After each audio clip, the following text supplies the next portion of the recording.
Yes. So, as I started out the show,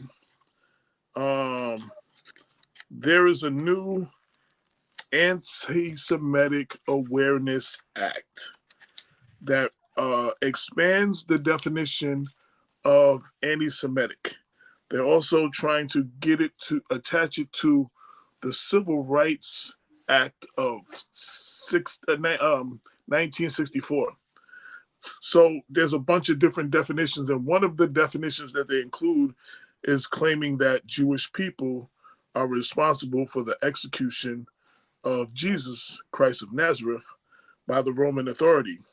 It has long been regarded as an anti-Semitic trope by many, even been rejected by some historians and theologians, and Pope Benedict in 2011. But this controversial bill would literally deem the Bible anti-Semitic and maybe even illegal if it's a bill. And before you say I'm jumping off the roof, if this is a bill it passed the House, and if it passed the Senate and it's signed by the president, it will be law. Remember that back in the days, I'm just a bill, I'm only a bill. That's how bills get, like, you know what I'm saying? Right now it's just a bill, it's only a bill sitting on Capitol Hill. But if it gets passed, it will be a law.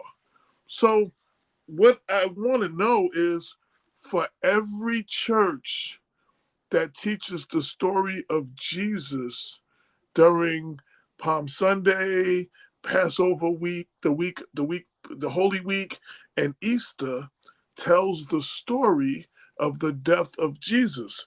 And Mel Gibson covered some of that in The Passion of the Christ and caught a lot of flack from the Jewish community. But one of the examples, because before we get into opinions and stuff, I wanted to get to what the Bible actually says about this. In Acts 3, Peter and John, who ran with Jesus, his disciples, there was a crippled man from birth that was carried to the temple gates called Beautiful, and he would be there every day begging from everybody who gets in the temple. And they healed this man in the name of Jesus Christ from Narrative. He jumped to his feet and began to walk.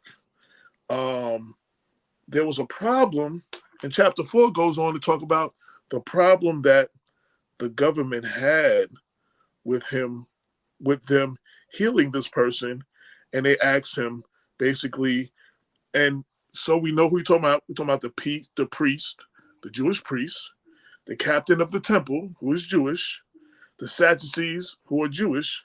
They came up to Peter and John while they were speaking to the people. They were greatly disturbed. This is Acts 4. They were greatly disturbed because the apostles were teaching the people and proclaiming Jesus, the resurrection of the dead. They seized Peter and John, because it was evening. They put them in jail to the next day. Many who had heard the message started to believe, and the numbers of men grew up to about 5,000. The next day, the Jewish rulers, the Jewish elders, and the Jewish teachers of law met in Jerusalem. Annas, I don't know if I pronounced it right, Annas, the high priest, also Caprius, I don't know if I pronounced that as Caiapas, and John Alexander and the other men of the high priest family. They brought John before and began to question, what power or what name do you do this? Peter said, with the Holy Spirit, he said he did this in the name of Jesus Christ of Nazareth. And then he said,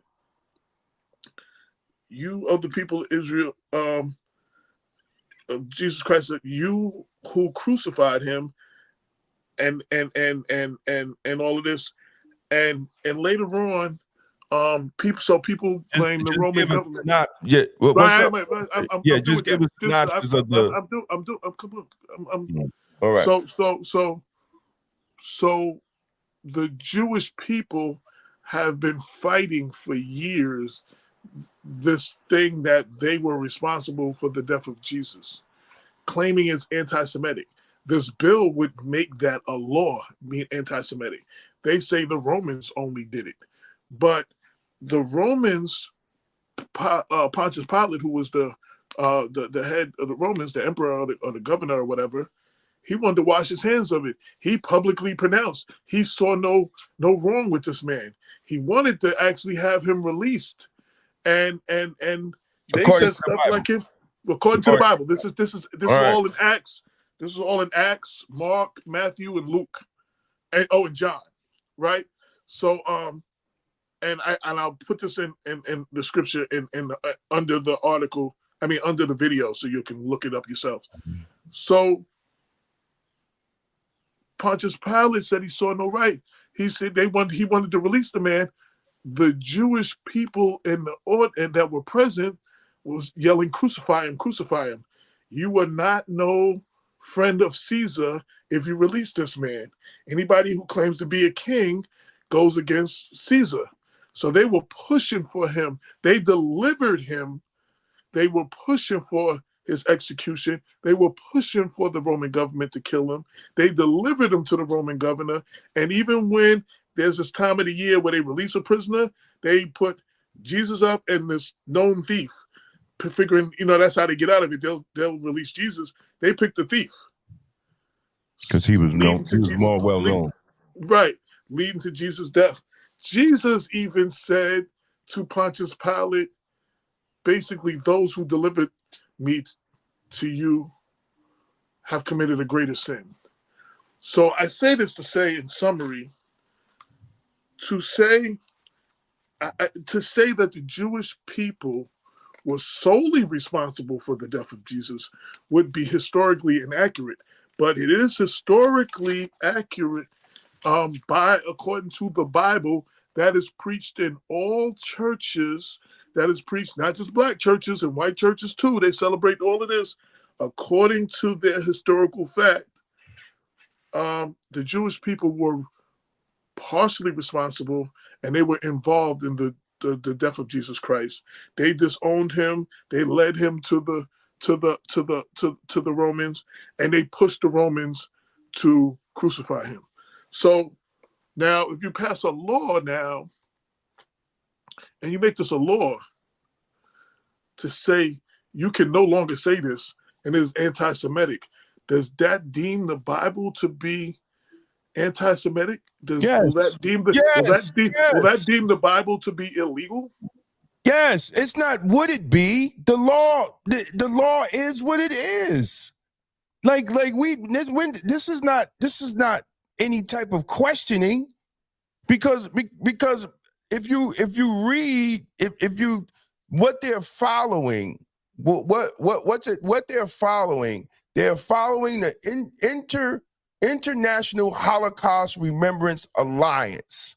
They're following their definition of anti-Semitic, which is totally false, because Semitic people are people of color, are Arabs, are Africans. So this is insane. This is insane. For them to even say anything is anti-Semitic. And part of it says the Jews claims that the Jews killed Jesus, right? To characterize Israel or Israelis. No. This is how they're framing the definition of anti-Semitic. So yes, when you look at the passages that you read and you look at the passages that you talk about, AJ, yes. But I brought that up a while ago. Even Minister Farrakhan talked about that years ago, that there were going to be a point that they were going to say that the Bible was anti-Semitic. And now they're trying to pass a law. And as you said, they're trying to put it in the Civil Rights Act. Are you kidding me? Are you kidding me? And it's brought by Representative Mike Lawler, who's out of the 17th district, right here. Who's running for re-election against Mondier? Who's running for re-election? Who's running for re-election? And listen, we black people, Christians, are caught in a hard place in District 17. Because at one side, you got Mondier, who don't even come into black communities. And then on the other side, you got Lawler, who ain't even letting us pray. Ain't even letting us talk about the life of Christ. Our representatives have got to this point. It's why are we voting? The lesser of two evils. And let's not forget, this is Mike Lawler's first term, correct? Yes, he's running for re-election. He beat Mondier in the last election. Yes, and he's already received $59,801 from AIPAC. And this is an AIPAC legislation because they don't want to see people in these college campuses. They don't want to see people, and they're not pro-Gaza, as you get some of these crazy politicians talking. They're not pro-Gaza. They're anti-war. They're anti-investment in war. Have we forgot? They're using our tax dollars to prosecute a war. So why should our tax dollars go over there? So you got people like Mike Lawler, who's pushing for bills the silent dissent of Christians. So even of Christians and average people, because if you talk about the war, it's anti-Semitic, but the definition of Semitic is not what this bill is. You have the American Civil Liberties Union, Christopher Anders, who's the director. He warns that this bill will lead to pressures on colleges and universities to restrict speech critical of the Israeli government out of fear of the colleges losing federal funding. The House, and his quote is, "The House approval of this misguided and harmful bill is a direct attack on the First Amendment." Now I want to be clear, because, and this is stuff that we shouldn't have to say. So for our loyal followers and listeners, you already know this, but for all those who are going to try to attach and take a piece of this, Black Westchester has always maintained any kind of form of racism, bigotry, or discrimination against any group of people is unacceptable. As a Black man, I couldn't stand for discrimination against anybody with how Black people have been treated in this country and abroad. You know what I'm saying? So we shouldn't have to say that. We shouldn't have to explain.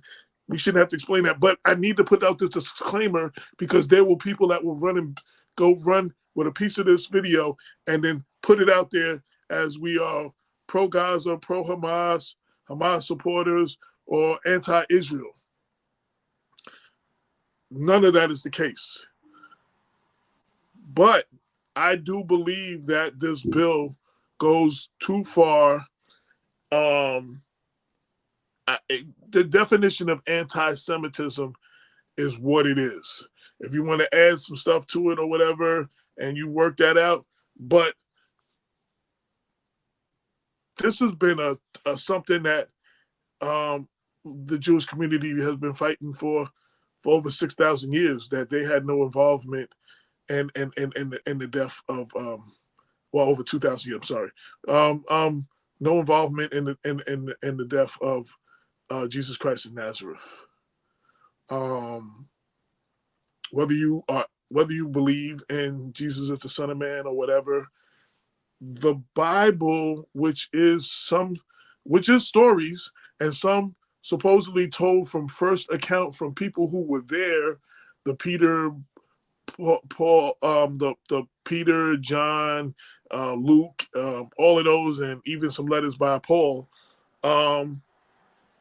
This is what basically is accepted, what is taught in theology, what is taught in churches all over America and abroad. And if this definition goes through, again, so that makes the Bible anti-Semitic now. Like in this era of now, we want to whitewash everything. We want to make anything we don't like illegal to say. This doesn't help us grow as a people. This just further divides us because we're not comfortable with the uncomfortable conversations.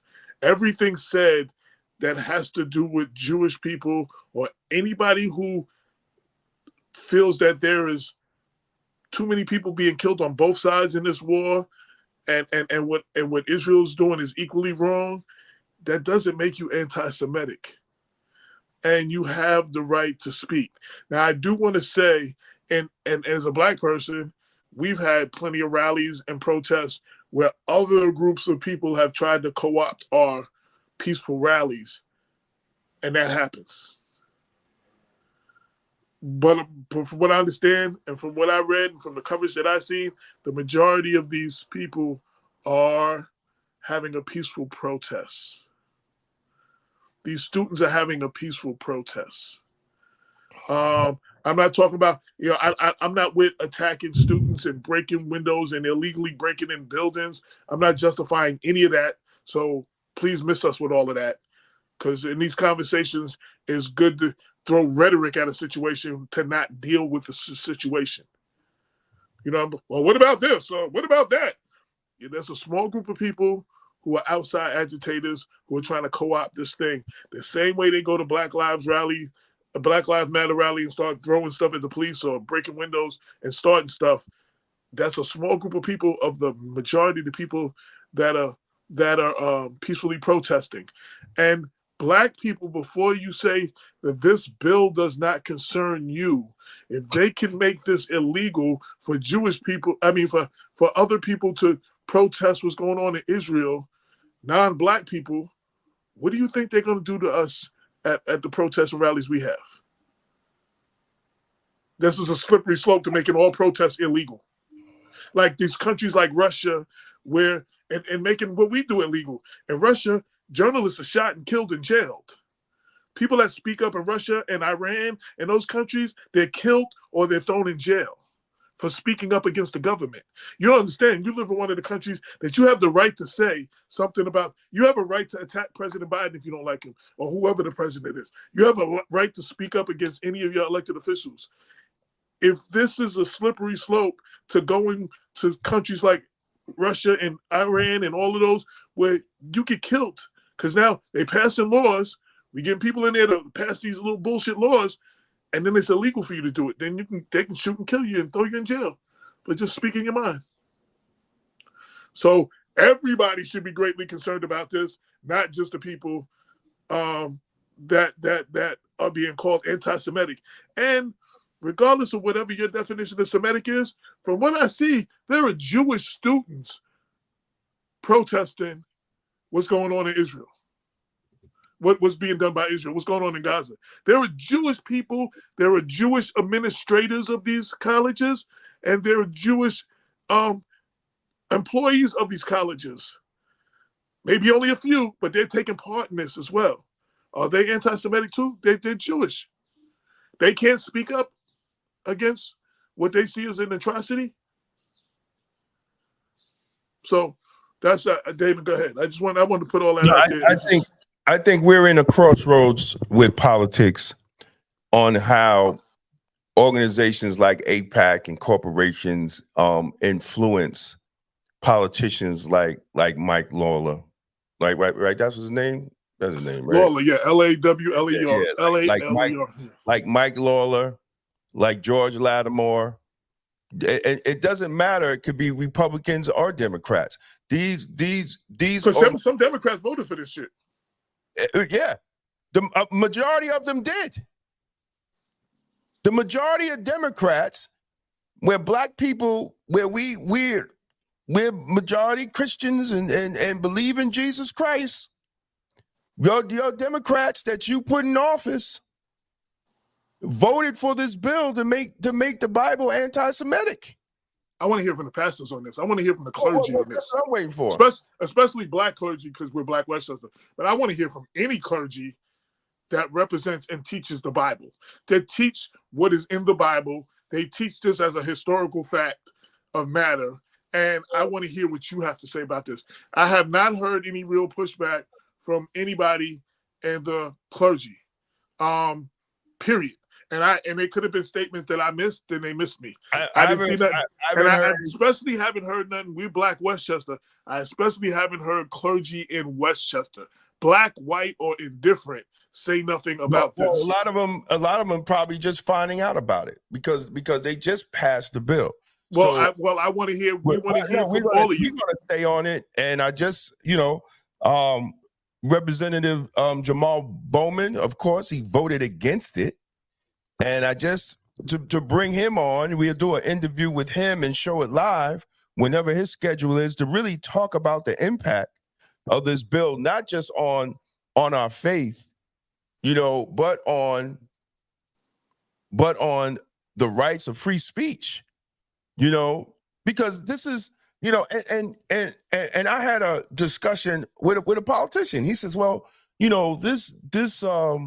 this piece of legislation is not the same. I mean, this protest is not the same as Vietnam. And I'm like, why? He said, well, people protest because they didn't want to get drafted.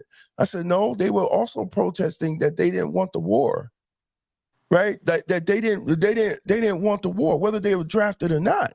They didn't want the war for America to invest in an unjust war. And they protested against what was going on in Afghanistan and how long that was. Exactly. So let's not try to change the narrative, to fit political foolishness. And what's also crazy is that I never thought I would live to see in my adult life where politicians are scared to speak the truth. Because all the time, man, I came up, I looked at Adam Clayton Powell. I looked at all these different, strong black men and women. You know what I'm saying? Women, Shirley Chisholm, who said she was unbought and unbossed. Like, y'all not going to silence me to these weak-kneed black men and women. And some of them are elected, and some of them are pastors in elected positions, and they're not even saying, "Thus say the Lord." Like, this is crazy. It's insane. I think what we need to do as well, since we have an election coming up, all those people that are running for office, especially running for Congress, we need to see where they stand on that. George Latimer wants to unseat Jamal Bowman. I would like to invite him on the show to see where he stands on that. These are questions that need to be asked. I don't know if he probably won't accept the invitation, but I want to know. But you need to send it anyway. Yeah, but we're going to send an invitation because you just said we're going to send an invitation to Jamal Bowman, and there is an election. So, but people need to know where. People need to right. But I'm saying it because he voted no. Right. But people need to know where George Latimer stands on this, on a bill, on a bill like this, because if he wins, bills like this are going to come up. How are you voting? You understand what I'm saying? What would you do? What are your thoughts on this? How would you have voted if you were currently in Congress? Like, those things need to be asked because you're asking for our votes. You know what I'm saying? So that should be a question in any debate or candidate forum or any cottage party or by any media should ask them that. And again, I'm publicly saying here, but I will officially send an email and invite you to come on here. And it's not to beat you up. I don't agree with a couple of things about you. I don't agree with a couple of things about any politician. You've come on here before. We were good when you were running to unseat Astorino. We endorsed you twice. We've covered a lot of your policies. You came on our show to give your year in review and your forecast for the new year. You came on with Andrea Stewart Cousins. You came and sat in the studio with us a lot of times. So I want to give you, because we want to inform voters, I want to give you the same invitation to come on, and I want to know where you stand on this bill. Do you support it? Do you agree? And how do you feel about these expanding terms on anti-Semitic that would actually literally deem the Bible to be anti-Semitic and illegal? How do you stand on that? And secondly, I want to hear from, because when we speak, it goes out. Whether I send you an invitation, you're all going to know about this. So all my black pastors, all clergy period, but especially my black pastors and our communities, y'all all hear when we talk about y'all. When we say black pastors, I get phone calls saying, you're not that pastor we talk about. So all the black pastors, where do you stand on it? Especially the brother who works for the county at the corrections. You were running for the same seat, and you were the pastor of one of the churches, the church in Tuckahoe. What do you feel about that? Because it would be illegal for you to preach this, and you preach about this every year, probably several times a year, but definitely that time, but leading up into Palm Sunday, all of Holy Week, the leading into Easter, and a little bit after. Y'all speak about this stuff. Y'all preach this from the Bible. But from now on, it would be anti-Semitic for you to preach that. I really want to hear what you have to say about that. And since you were running for office and you backed out the office, where do you stand? Would you sign a bill like this? Would you have been one of the black people, the Democrats that voted for this? I want to hear from you. I want to hear from the pastors, what they have to feel. And if there's no pushback from the clergy and the elected officials. If there's no pushback from the clergy, we are living in the days in Revelation where, and we are living in the days where Jesus is going to say, I don't know you. And that's in the Bible. When he's going to deny those who claim him. And this is your test. This is your test. Those that claim him. This is your test. Are you going to stand up or are you going to punk out? Are you going to allow them to pass a bill that say the Bible is anti-Semitic? And then you can't even preach on how Jesus was crucified and betrayed and backstabbed? That'll put the Bible on the banned book list. Well, no, they're gonna run in. They're gonna run up in churches and take the pastor off the pulpit. The only place I know they ain't running is Nation of Islam mosque. They not running in there. And the minister talk about Jesus. Yeah. Giuliani made that mistake once, and he had to pay that price. He had to pay a price. The mistake happened twice in history. The mistake happened twice. Both in New York? Yep. Okay, I know Giuliani was one. Mosque number 7. Yeah, I know Giuliani did that during prayer. It happened twice. It happened twice in history in both accounts. The first accounts, the police got their butts handed to. Second account, I guess they got a little handed to too, but there was a price to pay. Yeah. But this is another reason, when I talk about in my book, Jesus and divine black masculinity, that churches need to have more rites of passage. They need to have a system like the FOI. They need to have that. And it's just not talking about the military structure, but training men to be more Christ-like. And then we won't be afraid of that. Why is black people, the only our religion, when we follow Christianity, we always worried about what the government is doing. Other religions have their own community. Sometimes the police can't even go in their community unless they get permission. Black church need to get back into the days of James Cone. I tell you that. I've been reading a lot of James Cone lately. Yeah, me too. And another thing, look, if we don't get on it as Black people, and I keep telling everybody that this country is disowning you Negroes. They're slowly disowning the Negroes. And we don't see it because we just want to be so close to the winner. Like we got this culture, like, even if the person is bad for us and we feel that they're going to win, we side with them. And that's not good for our communities. It's not going to help us at all, for the equality that a lot of us talk about. Right? I feel bad for the people that live in District 17 on the choices that they have.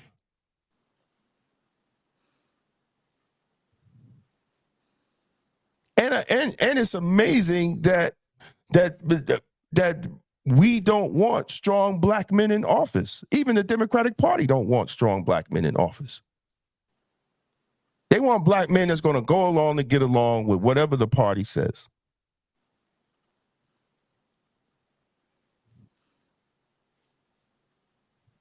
And that's not good for our community.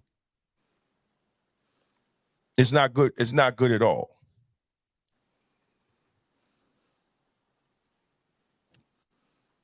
So I wonder, I've been in church for, over the years, I've heard pastors talk about the early days of Christianity, where Christians were being killed for being Christians. And they had to fight for their religion and fight for their standing up for Jesus. And the question is always asked, what would you do if you were ever in that situation? And for most people, it's unfathomable that we would actually be in a situation like that. If this bill passes, this is the beginning of us being in a situation like that. This is a slippery slope. This is the government going back to telling preachers what they can preach about, churches what they can preach about. There was a time when churches had to hand their sermon into their local government to make sure certain things wasn't in it. We're not in those days, and because most of us never lived in the time of those days, and these things happened, almost 2,000 years ago, we don't think they can happen now. Bills like this is a slippery slope to that. And I'm not talking about hate speech when I say free speech. Well, actually, you're free to say whatever you want. You're free to get punched in the face for saying it, or whatever too. So for as far as hate speech, you're free to say it, but you're free to deal with whatever the repercussion of the words out of your mouth is. But this is not hate speech when you're talking about what you learned in church from the Bible. This is not hate speech. Just because it doesn't paint the Jewish community in a positive light does not make it their definition of anti-Semitic. We're getting to the point where anything that they don't like said about them is considered anti-Semitic because they built up a certain financial power structure. They have money to invest in all these politicians, so the politicians will pass laws like this. It's only going to get worse. It's not going to get better. The laws are going to get more restrictive, not less. We're really living in a perilous time right now. And people need to pay attention when they're voting in this election and the next couple of in these upcoming elections. They're going to have repercussions. And we need to be contacting our elected officials in Congress and in the Senate to see where they stand on this bill, especially those that represent people that might watch the show in the House that voted for this. There needs to be some pushback on that from you. It needs to be pushback from the black clergy, from the clergy, period. It can't just be the black clergy, because then it won't be taken serious. It has to be from the clergy. Seriously, like, I'm not trying to be funny, but I'm trying to. There needs to be the white clergy should be outraged about this too. They teach the same thing in church. Well, that's but see, these are the people. The Christian right is the one that's making all the noise right now. Like, we wouldn't knew about it if it wasn't for the Christian right. But just like Brenda, but just like Brenda posted, she said, look at this. 187 Republicans, yes.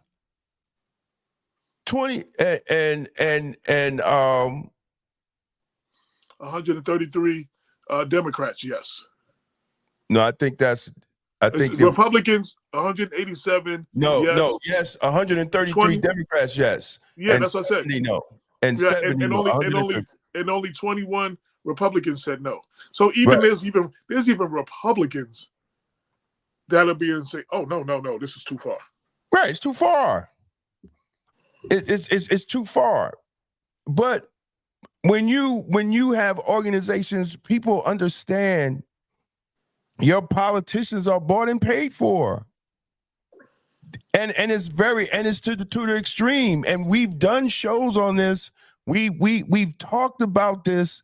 We've tried to educate y'all brothers and sisters that they're being bought. They're being bought.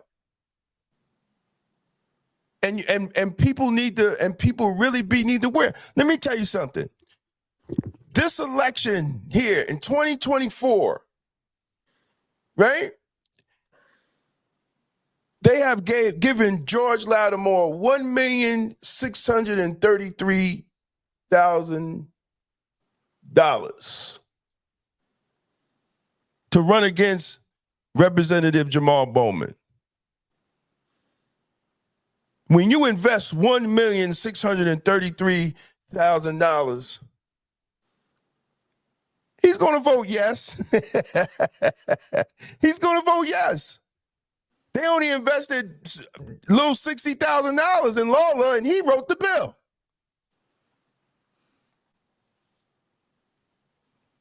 APAC. If y'all don't believe me, go on to opensecrets.org. They list everybody that get money. And right now, the 23-24 election cycle from APAC, Lattimore has gotten the most money out of all of them.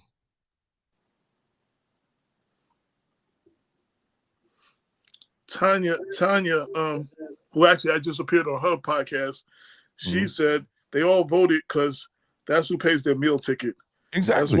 That's why even Kennedy and all the candidates are falling in line with anything they do or say. Because they cut checks.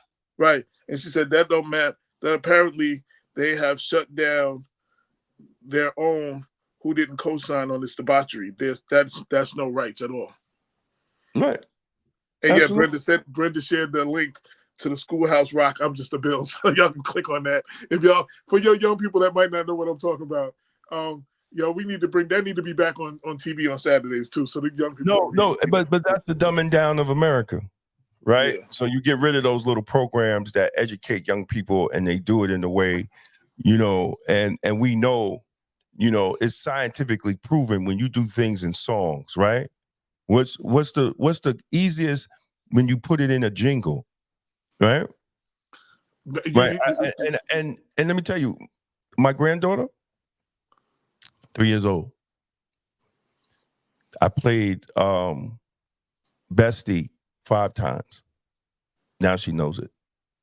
I'm going to tell you, on the music industry side, we are taught if kids can sing your chorus, you have a hit record. You got a hit. Like that is taught to artists. That is told to artists from the industry. So then you have people making these jingly records and choruses that steal from that should owe Dr. Seuss and Mother Goose royalties because they sound like that's what the choruses sound like.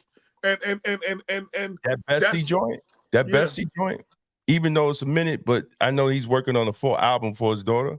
That Bessie joint is crazy. Like kids just go crazy over that. And you know what? And I ain't mad at that. That was the thing. That was the success of the show Barney. He sang all those songs, the remix of all those songs. God. He had kids hypnotized. Like kids could tell you everything that Barney. That was like Barney was you could just your kids could be out of control, running around the house, and Barney starts singing "I love you," and it's like, and they just stop and look at the TV like they get hypnotized. Like, but they teach artists that in the music industry and the labels push that on artists. The thing, the line is, if the kids can sing your chorus, you have a hit record. So then they started making these jingly choruses that sound like nursery rhymes or are from nursery rhymes or have the rhythm of a rhythmic style of a nursery rhyme. And that's why your kid who can't learn the new math and can't tell you what they learned in science or anywhere else can tell you the choruses of all the top 10 songs being played on Hot 97 and Power 105. And they got videos out. Right. They can sing that word for word because it's melodically, because that's a way of programming, saying stuff. Yo, if I lock you in a room and you don't like country music, but I lock you in a room and play nothing but country music over and over and over, when you get out of that room, you're going to be singing that. You won't have no choice but to sing it. How many times do you hear something on the radio? The last song you hear, you walking all day humming that. Be like, damn, why is that song in my head? It was one of the last things you heard, either a car passing by or the last thing you heard on the radio before you got out the car. So they know that. The music industry knows that. Even the people that make these videos and these movies, they know that. And that's how they poison our children. Right. That has nothing to do with the topic at hand. But since we brought it up, I wanted to throw that out there, though. But this bill is Joe, I know everybody didn't hear about it. I know some of y'all are hearing about it for the first time. So what are y'all gonna do about it? Are y'all gonna contact your legislation, especially since it already passed the House? It has to pass the Senate. Everybody should be on the phone with the letters and phone calls and emails to their congressman. First asking, where do you stand on this? And if they talk about passing this, they need to be telling you why, and you need to be expressing why you don't think this is a good thing to be passed, if that's where you stand. The part about claiming that the Jews were involved in the death of Jesus is only one part of it. There are several other things in expanding this definition. And if you're going to put things into place without the whole claim of Jesus thing, some of the other things in place, and you're going to pass an Anti-Semitic Awareness Act. Why? And Tanya said this when I was on her show at 4 o'clock. Why are you attaching it to the Civil Rights Act of 1964, exactly. which was about the discrimination and racism against Black people in America, Africans in America specifically? Exactly. This shouldn't even be attached. Other than the other part of the civil rights, it says discrimination against no person because of color, race, or all of that. That's already included. So the anti-Semitism things you're talking about, that's already included. But to attach this bill to that takes away from the power of that bill and our ancestors who fought to get those kind of rights. They should be standalone things. They should not be attached. The government like to attach things to things. That should not be attached. So that I have a problem with too. But again, I'm not going to prolong this for so long. I want to hear from Black clergy, all the Black clergy. I want to hear from the clergy period of Westchester County. You could be outside of Westchester. If you see this video, blackwestchester@gmail.com. We want to hear from you. Comments. I want to hear from the people. If you're watching this on LinkedIn or Facebook or YouTube, I want to hear your feedback in the comment section. If you're watching us on YouTube, please subscribe to the Black Westchester page and like these videos and share it if you think this is an important conversation. We on Instagram Instagram too now. Okay, and Instagram. Yeah, So, yeah, yeah. so Shout out to everybody that's watching on Instagram. right. Share this. Let's talk about it. You could And go we to might be on some more. We might be black.com. on some other formats that I found out from Tanya. They just expanded it to the formats like Twitch, which I don't have, and a bunch of other formats. So it's like they're adding a whole bunch of formats. StreamYard, yeah. Yeah. StreamYard is doing their thing. I'm not even mad at StreamYard. StreamYard is definitely. They need to attach it to Twitter so I can do it from the Twitter page. Like It is on Twitter. Oh yeah, okay. We're Then live on Twitter on my page. We're live on Twitter. On your page. Okay. Yeah. We on Twitter. I'm waiting for them to do TikTok. If they get on TikTok, they definitely gonna try to ban TikTok, because TikTok is really allowing people, to speak their mind. And I think that's what's the ban about. Like, they're really trying to silence dissent.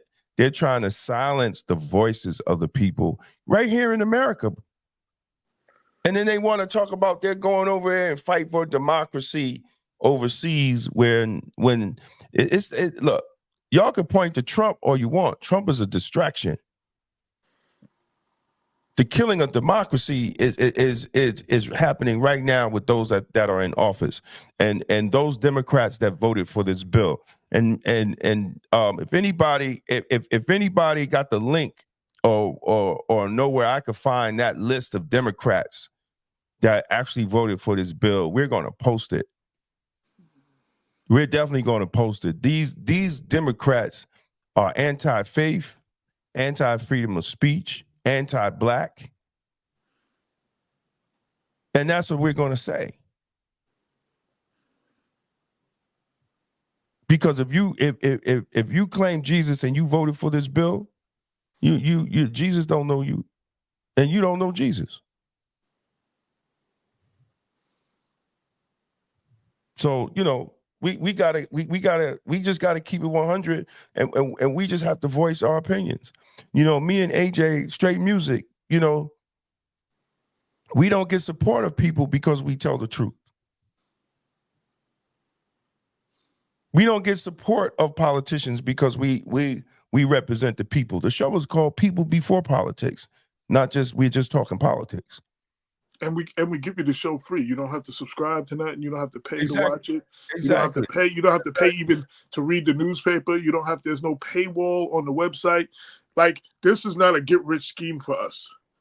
You know what I'm saying? Like, and neither one of us, balling out of control over this right now. This is literally a labor of love and our gift to the community. You know what I'm saying? A voice that needed to be heard, filling a void that was not there. Media from a black lens. You know what I'm saying? Where we give information to the community that don't normally get that information.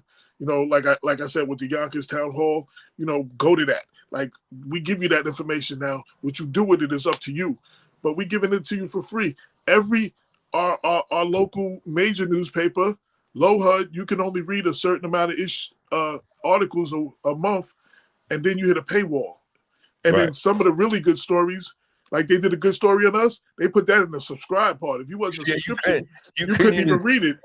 You know what I'm saying? The New York Times, you got to go to a certain points, and you have to subscribe. We're not doing that, which could generate revenue for us and keep us going. But we want to make sure the information gets to those who can't afford that. You understand what I'm saying? Because the information always doesn't trickle down to them. So share the videos.